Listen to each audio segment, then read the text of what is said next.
नमस्कार, आपण पाहत आहे भांडा फूड न्यूज। एका दमात भ्रष्टाचारी कोमात, सोशल मीडिया, कर्जबाजारी, गुन्हेगारी, सट्टेबाजी, चोरी, मटका, जुगार, दारू, सावकारशाही, न्यायाच्या प्रतीक्षेत प्रशासन। भांडा फूड न्यूज, एका दमात भ्रष्टाचारी कोमात। मम्मीने गळा दाबला, गरम चाकूने चटके दिले, 3.5 वर्षाच्या चिमुकल्याची विदारक व्यथा। ठाण्यात 3.5 वर्षाच्या मुलावर त्याच्याच आईने अमानुष अत्याचार केल्याचा आरोप करण्यात आला। मुलाने गरम चाकूने चटके देणे, मारहाण करणे आणि जेवण न देण्याचा आरोप केला। तक्रारीनंतर वागळे इस्टेट पोलिसांनी आरोपी आईला अटक करून तपास सुरू केला। ठाण्यातील वागळे इस्टेट परिसरातून माणुसकीला हादरवणारी एक अत्यंत संतापजनक घटना समोर आली।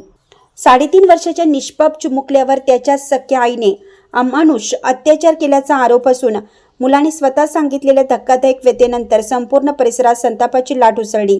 मम्मी मला रोज मारते, जेवायला देत नाही आणि गरम चाकूने चटके देते असं सांगत या चिमुकल्याने आपल्या वेदना मांडल्या। या प्रकरणी वागळे इस्टेट पोलिसांनी आरोपी आईला तात्काळ ताब्यात घेऊन पुढील तपास सुरू केला।